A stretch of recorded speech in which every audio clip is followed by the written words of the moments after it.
Hello and welcome back to the Fin to the Woods podcast with me, Finian Hackett. I do apologise for the lack of episode last week.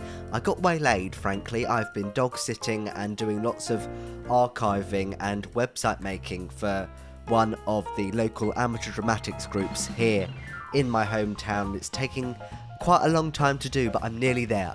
So I've been lots of scanning and writing things out and cast lists and this, that and the other. So that's taken quite a lot of time out of my last week and a bit, but it's nearly done. But we're back with another podcast episode. I'm recording this quite late at night, and I usually do them early in the morning, so my voice probably sounds better than usual because it's been awake all day. It's usually when I do it in the morning I'm a bit croaky and I have to do a vocal warm-up before I begin, but here we are for the episode. So there's a lot to speak about, and I'm going to start by talking about the awards ceremonies once more and kind of updating you on how the BAFTAs and SAG Awards went last week. So the Oscars are this coming Sunday. It's really close and I can't wait to stay up and watch. I still haven't seen any more films that have been nominated, but I have this week and I'm going to try and watch some. I'm going to have to rent some, I think, which isn't always the best, but it's usually about the same price as going to the cinema, so you know, it kind of works out really. But we've just had the BAFTAs and the SAG Awards, and both of them didn't really shine anything new on the awards season, nothing completely surprising I wouldn't say. At the BAFTAs, Best Film went to Conclave, which is a good sign, I'm really happy about that. That also took home Best British Film as well. Best Director went to the director of The Brutalist. Mikey Madison took home the award for Best Leading Actress for Honora, which was a slight surprise because Demi Moore has been kind of storming these categories.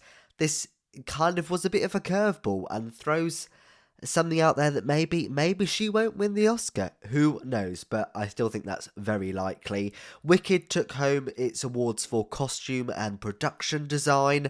Wallace and Gromit, Vengeance Most Foul, took home the award for animated film and for best family film as well, which is a new category at the BAFTAs this year. So overall, the most winners were The Brutalist and Conclave, both taking home 4 awards each. And at the SAG Awards, it wasn't much different to the other award ceremonies.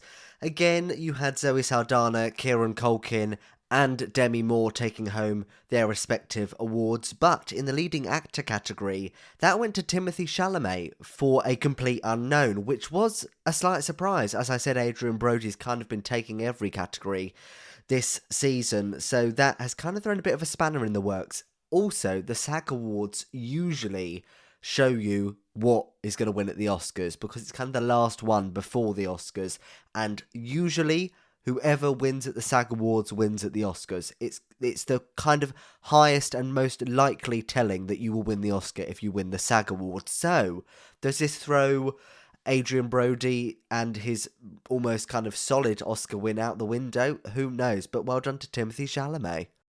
Speaking of the Oscars, it's been announced that Cynthia Erivro and Ariana Grande will open this year's Oscars ceremony with a performance from Wicked. Now, we don't know what the song is going to be, how many songs they will perform. I imagine they'll do Defying Gravity, that's what I'm thinking, or it'll be something like One Short Day with a big ensemble. That would be lovely, but we don't know. They're keeping very tight-lipped about what is going on. This has been rumoured for weeks now. Cynthia and Ariana have had to kind of bat it away at all these awards, but now it's been confirmed and it's very exciting, and I, as I said, can't wait to watch it and see who takes home the awards. Also for Cynthia Erivro this week, it's been announced that she is hosting the Tony Awards. She's having such a successful year, all off the back of Wicked. I wonder if she'll perform a song from Wicked at the Tonys too, but really glad to see that we have a new host for the Tonys. I'm a bit sad it's not someone like Laura Benanti, a more comedic presenter. I think that would do really well at the Tonys. I think they've started to go a bit too serious. When it was Neil Patrick Harris, it was quite funny and light-hearted, and when Hugh Jackman's done it, it was quite fun, and I feel like now it's not like that, and I wish we had some more comedic performers presenting the awards, but that's maybe is just me. And also, Nicole Scherzinger and Tom Francis are going to announce this year's Olivier nominees at 12 p.m. on Tuesday the 4th of March. Set your alarms, you can watch it on YouTube as they are announced, and that is very, very exciting, and I will be combing through the nominees on next week's podcast episode. And before we get on to talking about the Kennedy Center and updating you on what Trump's been doing with that this week, I want to talk to you about EastEnders. Now, I'm a big fan of EastEnders, and if you don't know what it is, it's one of the UK's kind of flagship soap operas. It's been running since 1985, and obviously this year celebrated its 40th anniversary this past week. And I've been a watcher for must be well over a decade now. I was watching it. I remember watching the live week that they did, kind of with live segments interspersed with in the week's episode and a big live episode at the end of the week in 2015, and I was an avid watcher then. I dipped out over the initial COVID lockdown in 2020 and 2021, 22. I only got back into it properly in 2024, but I always kept up to date with what was going on, and I am back completely in it at the moment. I won't miss an episode. For the anniversary, they did a live episode, and this is such an impressive feat and is something we don't really see anymore. And the reason I like it is because it harks back to these days in yesteryear, let's say, in the kind of 50s, 60s, 70s, where there used to be these TV plays that were performed and recorded live or recorded in one take and then broadcast later that day. This used to happen all the time, and obviously it died out over the years, and soap is kind of the only thing that still does this kind of live performance, and I just think it's ridiculously impressive because, yes, it might just be like performing a play, and they often use actors in these episodes who either have experience of doing these live things or have a lot of experience in theatre, and that is a very clever thing to do, obviously. But it's different because as much as you're performing it on a set, you're performing it to millions of people at home. The episode got nearly 4 million viewers, which doesn't sound like a lot, but in this day and age and linear TV and watching things live, that is quite a lot for a soap opera. And EastEnders always does very well on Catch Up and on BBC iPlayer and things like that.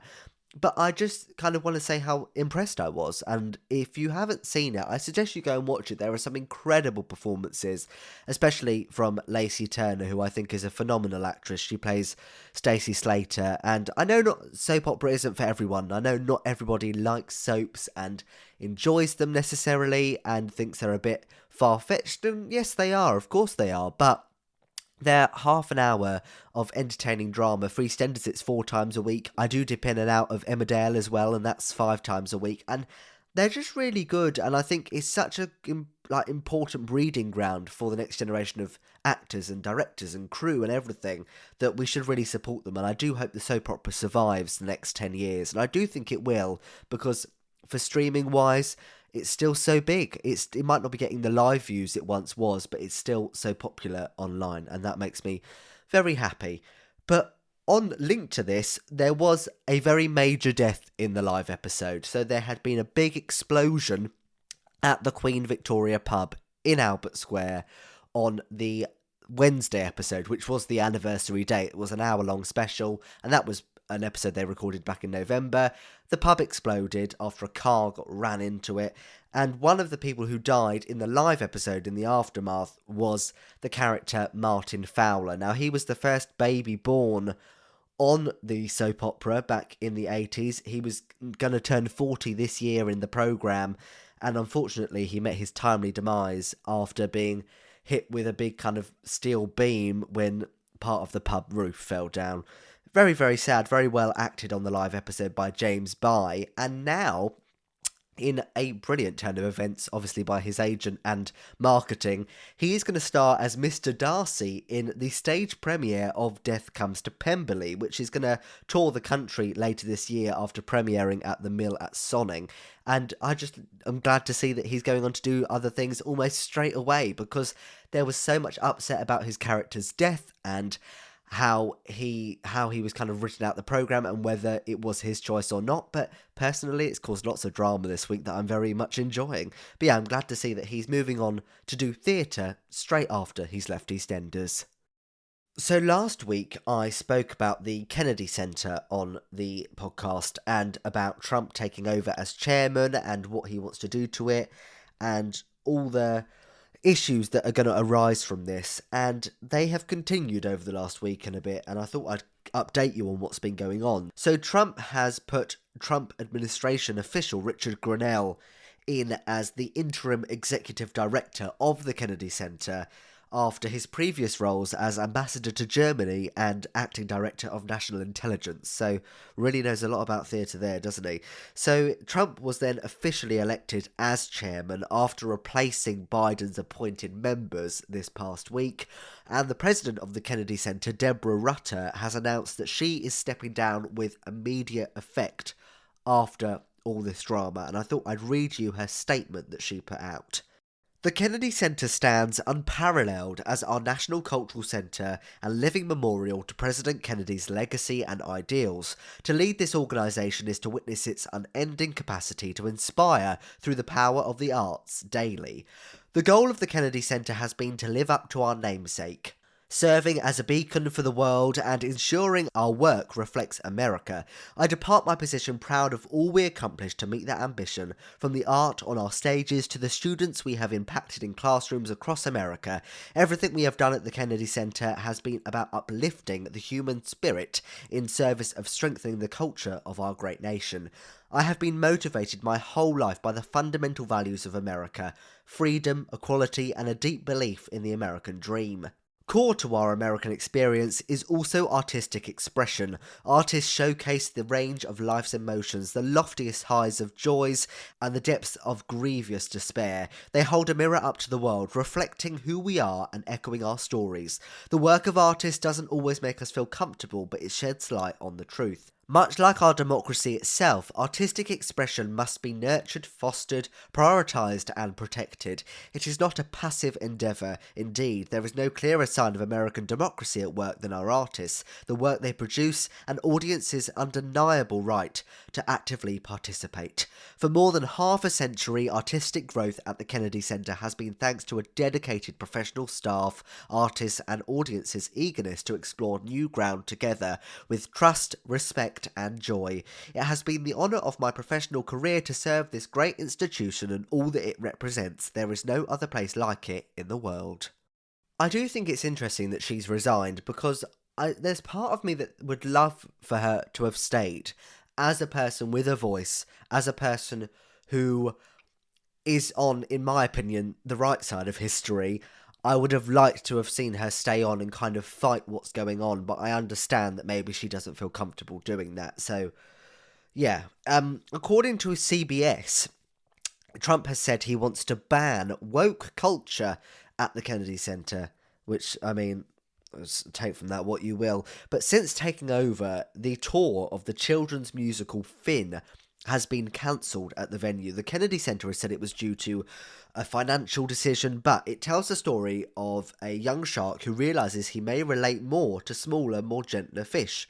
And it sold out during its initial run at the Kennedy Center, but clearly its message of acceptance and being who you want to be and all of that isn't something that Trump and the Kennedy Center now want on at the venue, which I think is really, really sad. Really sad. Comedian Issa Rae has cancelled her event with the venue next month, saying, "Unfortunately, due to what I believe to be an infringement on the values of an institution that has faithfully celebrated artists of all backgrounds through all mediums, I've decided to cancel my appearance at the venue."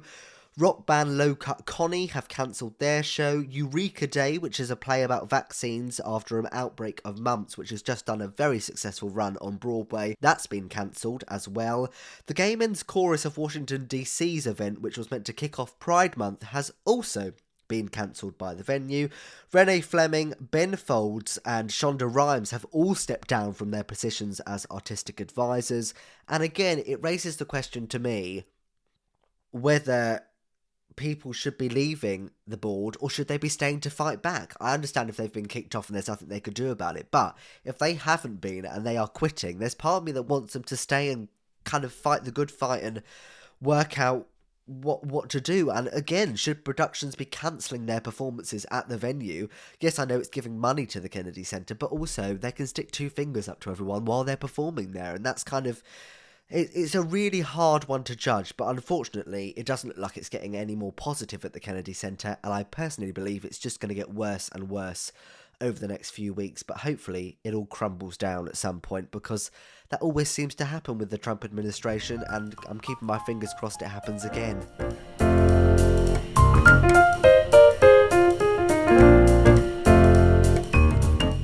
Right, let's talk about a slightly more cheerier subject, and that's the new productions that have been announced in the past week and a bit.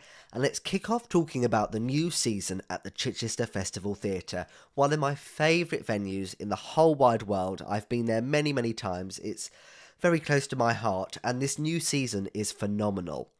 The season kicks off with The Government Inspector starring Tom Rosenthal from the 25th of April to the 24th of May. Also, the musical adaptation of The Unlikely Pilgrimage of Harold Fry starring Mark Addy and Jenna Russell. And this is going to have music and lyrics by Passenger, and this is running from the 5th of May to the 14th of June. Now, I saw the film of Harold Fry, and I didn't love it. And I love Penelope Wilton, and I love Jim Broadbent, but I found the film very weird and slightly boring. So I'm intrigued to see what it is as a musical. Also, just to add, Chichester has multiple venues, the Minerva, the Festival Theatre, they're opening a new smaller venue as well. So lots of these productions sound like the dates are wrong, but they're just overlapping because they are in different venues at the same time. Anna Karenina starring Natalie Dormer runs from the 7th to the 28th of June, and Marie and Rosetta starring Beverly Knight runs from the 25th of June to the 26th of July. Their big summer musical this year is Top Hat, which will run from the 14th of July to the 6th of September. I'm very excited about this. We haven't seen a major production of Top Hat in the UK for quite a while now, and it's going to be directed and choreographed by Kathleen Marshall, who did the recent West End production of Anything Goes. It was a phenomenal revival. She properly revived that show, and I cannot wait to see what she does with Top Hat. I love her choreography. That tap break in Anything Goes is just mind-blowingly good, so I cannot wait to see what she does with it, and I'm sure it will transfer, and I'm sure it's going to have a marvellous cast as well. There's going to be a new play called Choir from the 2nd to the 30th of August. Hamlet starring Giles Terera from the 6th of September to the 4th of October. Lord of the Flies from the 19th of September to the 11th of October. Safe Space from the 11th of October to the 8th of November, Styles and Drew's Three Little Pigs from the 6th to the 28th of December, and the stage adaptation of A Boy Called Christmas from the 15th to the 31st of December. Once again, such a strong season from Chichester. They never fail to disappoint. This is the first season with the new artistic director as well, and I think they've done a fantastic job. The quality is always so high, and I always look forward to seeing everything that they do, so I cannot wait to go and see some of those shows.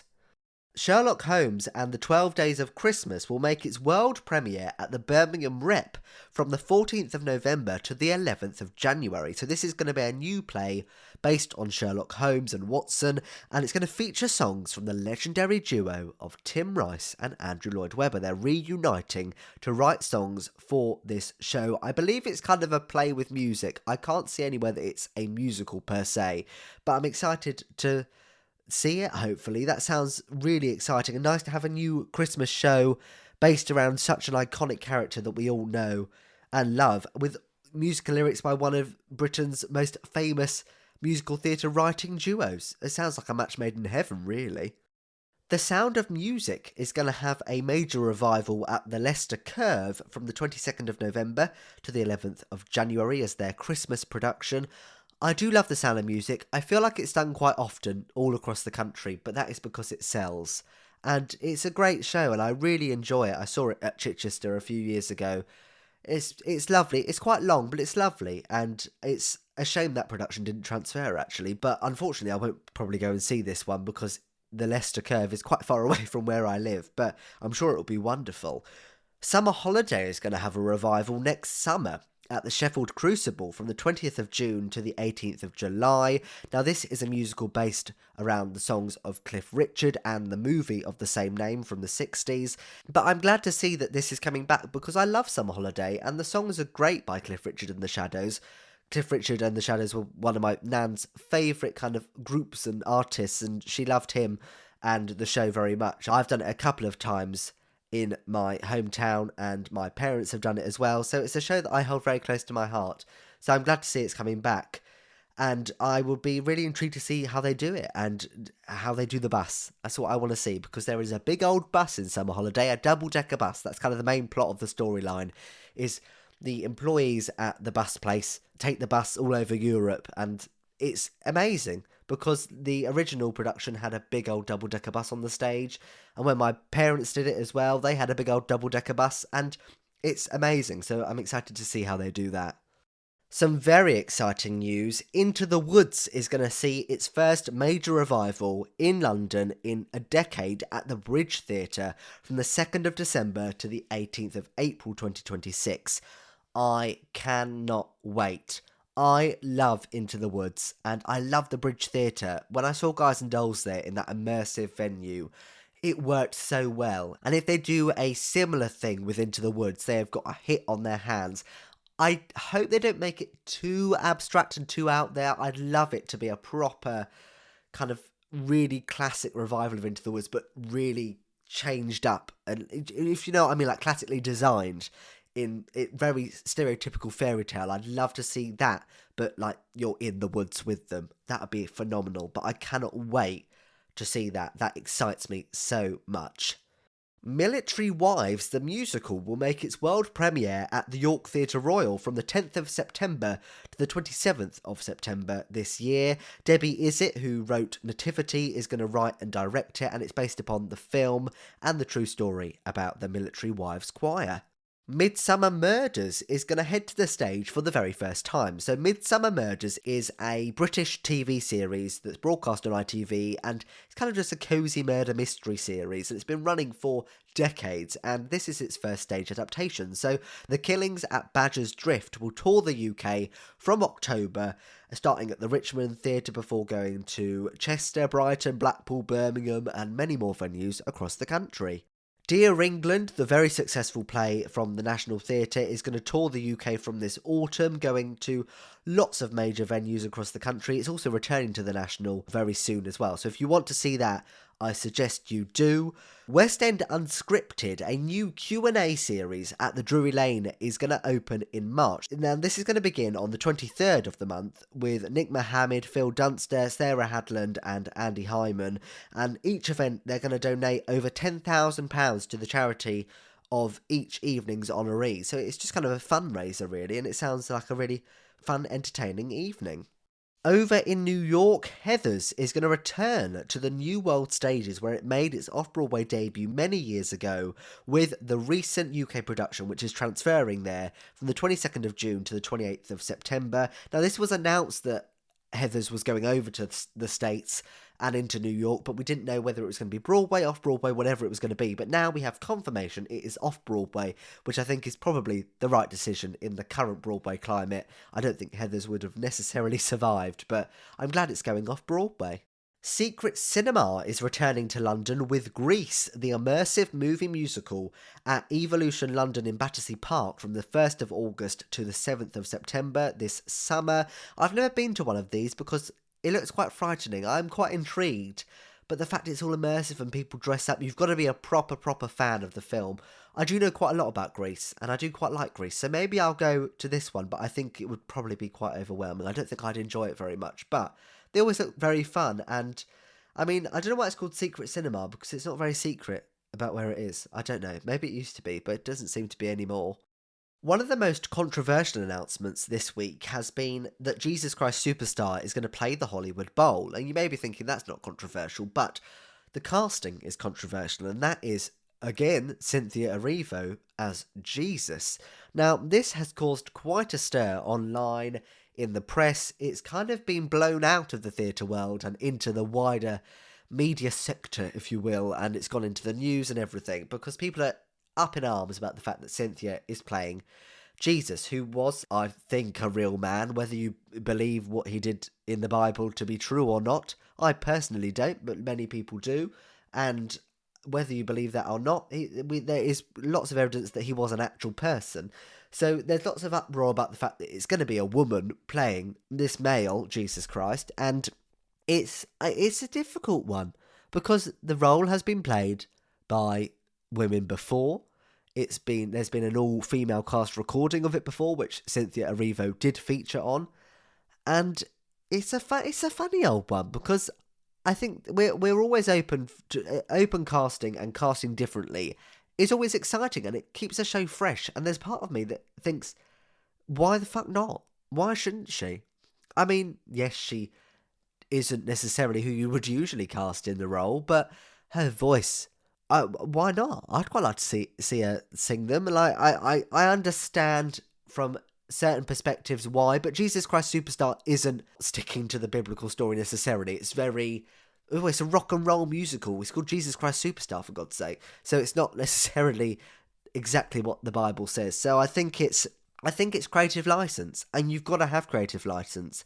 But the uproar online has been from a multitude of people from different backgrounds, and I think it's a very kind of... Lots of religious people are quite against this casting. Lots of people with, I would say, more right-leaning politics maybe don't particularly like this casting, and lots of people who just don't really like Cynthia Erivo aren't very happy either, but also people from the theatre industry I've seen who are probably very liberal politically don't necessarily agree with this casting and think that it's a step too far. You can have your own opinion on this. Personally, I couldn't give a toss. But cast who you want, really, especially in a role like that. I'm not that fussed about it because I'm not going to go and see it, and I don't have much kind of...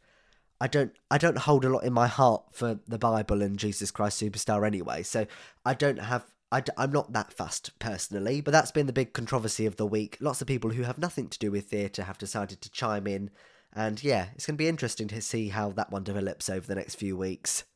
Death on the Nile is going to embark on a new UK tour, and this is going to open in Salford in September before going to Bath, Milton Keynes, Northampton, Torquay, Cardiff, and then into 2026 into Guildford and Canterbury, with more to be announced.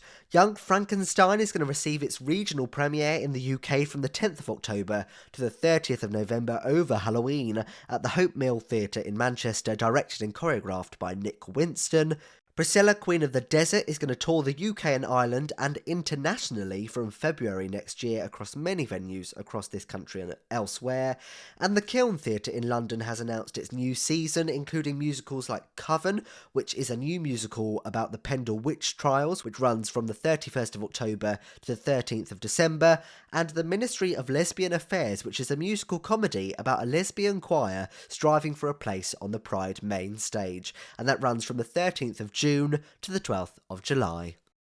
A few bits of concert news. Aaron Tveit is going to make his solo concert debut at the London Palladium. His first show on April 19th at 7:30 sold out, so they added on another date on April 20th at 6 p.m. I might be busy on this day, but there is a ticket waiting, calling my name, that someone else has got, that I know they have, and they've offered it to me, but I might be busy on the day and I'm really sad. But hopefully, I'm going to be able to go, so keep your fingers crossed for me, please.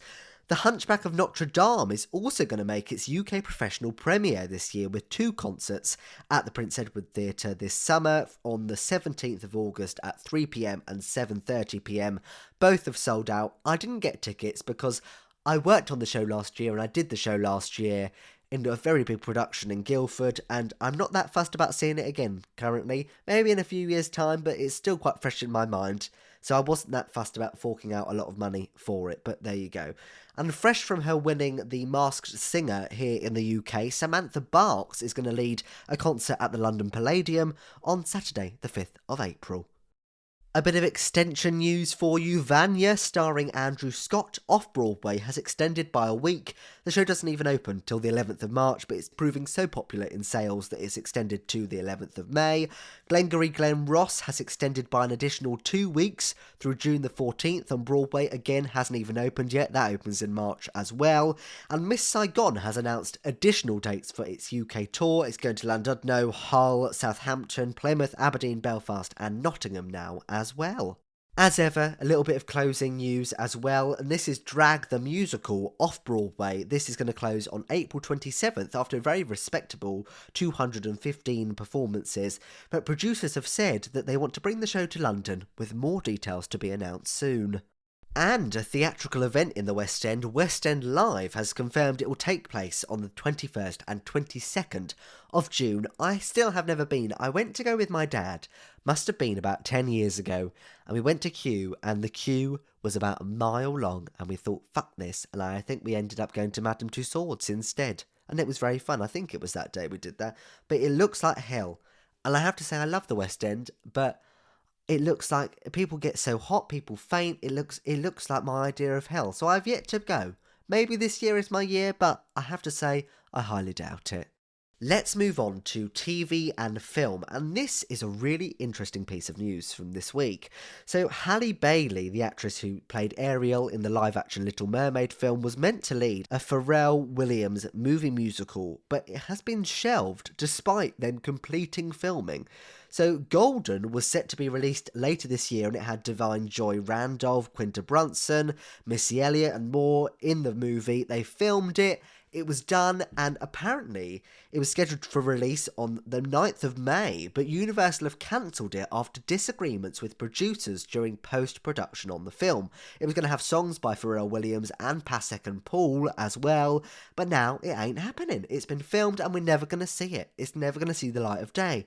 How depressing must that be if you've worked on a production, worked on a part, worked on the screenplay, worked on the songs, whatever it may be, and then after completing all of that in post-production for a film that's going to be meant to be out in literally like 2-3 months' time, they pull it. How awful. So hopefully we see it one day, and hopefully maybe another studio picks it up, but apparently they aren't even shopping it to other studios. It's been shelved and it's never going to be seen. That's quite sad.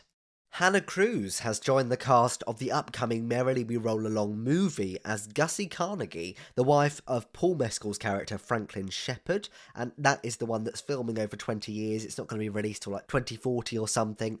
I can't wait to actually see that, but I will be slightly older than I am now. Patrick Page is only going to be performing the filmed performances of Hadestown due to a torn Achilles tendon. So he's been out when this whole Broadway cast coming over to the West End for a month. He's been out, apart from the filmed performances, which they've done. He isn't in it, which is such a shame. But his understudy and his replacement has been fantastic by all accounts. But what a shame for him. But I'm glad that they've managed to capture his performance on film. The 50th anniversary concert of Pippin, which happened last April in the West End, is going to be streamed on Broadway HD from March the 13th. I didn't get to see this, and it had a great cast. Alex Newell, ZZ Strallen, I believe Patricia Hodge was in it as well, a brilliant actress. And yeah, I will be looking forward to watching that. Liza, a truly terrific, absolutely true story, will make its PBS premiere on April the 1st, and this is a documentary about Liza Minnelli's life in the 70s, and it's been created with her and with her permission. She's been heavily involved. She is in the movie, and hopefully this will receive a widespread release. I imagine it will, because it could possibly, maybe, at next year's Oscars, be nominated in the documentary feature section. I would love for her to win another Oscar for talking about her fantastic life. But yeah, I really, really want to see that. And a very exciting return, and this is Broadway's Leading Ladies, which was a concert that they did back in 1998 with the likes of Audra McDonald, Marion Maisie, Rosie O'Donnell, Liza Minnelli, Jennifer Holliday, Elaine Stritch, and many more, and it showcased all their fabulous performances and all their fabulous voices in a concert at Carnegie Hall, I think it was back then.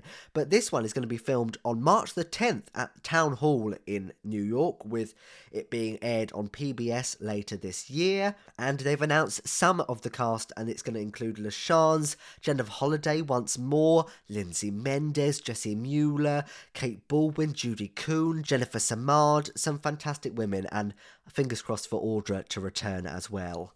The cast recording of Why Am I So Single will be released on the 14th of March, and Patti LuPone will feature on an extended version of the song Men Are Trash, which I cannot wait to hear.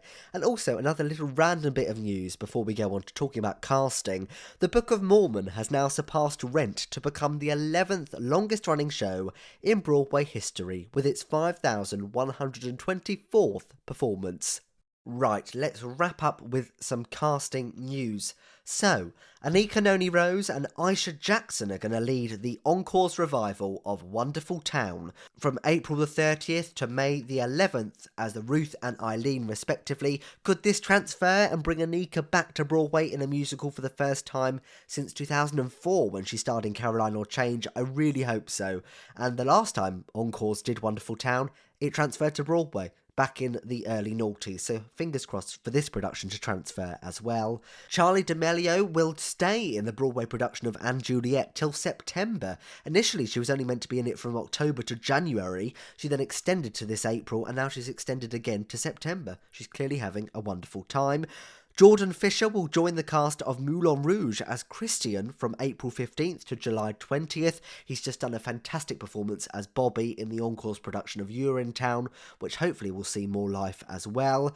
Ellen Harvey will be taking over from BB Newirth in Cabaret on Broadway from the 31st of March, which is also the day that Eva Noble-Zada and Orville Peck join the cast as Sally and the MC. Rob Madge is going to voice the role of Mother Teresa in the Edinburgh Fringe hit Diana, the untold and untrue story. As it tours to Thailand, Australia, Canada and Europe, it was a big hit at the Edinburgh Fringe, and glad to see that Rob Madge has found a role for them to appear in that show. Corbin Bleu, Amber Davies, Joel Montague, John Owen Jones, John Robbins and Rachel Tucker will lead the West End cast of The Great Gatsby. It's such a stacked cast with some fantastic performers. I can't believe they managed to get all of them in one show. Corbin Bleu from High School Musical and obviously lots of other theatre credits as well, but so bizarre that he's coming over, but a brilliant casting choice and yeah, really, really exciting. Kate Burton and Saoirse Monica Jackson from Derry Girls are going to lead the world premiere of the play Irish Town for the Irish Rep Company this year.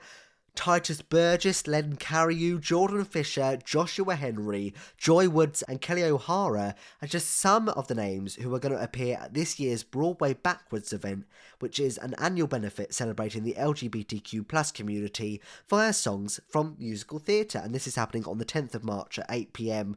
and this always creates some of my favourite clips on YouTube. Go on there and have a look at that, have a look at Miscast. They have done some fantastic stuff. Courtney Stapleton, Dora Gee and Jacob Fowler will lead the Mad Ones at the Other Palace from the 7th of May to the 1st of June.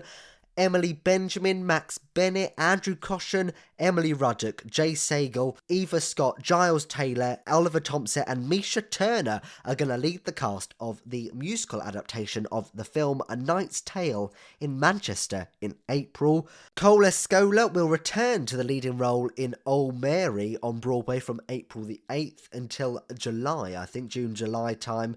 I don't know if it's going to extend again, but it's been such a hit, Oh Mary, and I can see Cole taking home a Tony, hopefully, this coming season. Sutton Foster is going to star in The Coal Miner's Daughter, which is currently in development. It's a new musical written by Janine Tesori, and Sam Gold is going to direct, and that looks quite exciting. And Laura Whitmore and Sophie Melville will lead the new play Apex Predator at the Hampstead Theatre in London from the 15th of March to the 20th of April. My lord, that was a lot of names, a lot of people, and I missed some bits out this week because there was just so much to talk about and I haven't been able to. So, next time on the podcast, we're going to be looking at the new government funding for the arts here in the UK and how that could possibly help us, and the pros and the cons, how Trump's tariffs affected Operation Mincemeat on Broadway and their marquee and their light bulbs. I'll explain more in the next episode. How the BBC are celebrating musical theatre this spring with a slew of shows all across their platforms, including a celebration of Elaine Page. And also, of course, as I said, I'll be talking about the Olivier nominations and filling you in on my thoughts and feelings about them. But thank you so much for listening to another episode of the podcast. Make sure you follow and review. It really helps and it's really appreciated. So thank you so much to everyone who does listen. I hope you enjoy, and I will talk to you once more again next week.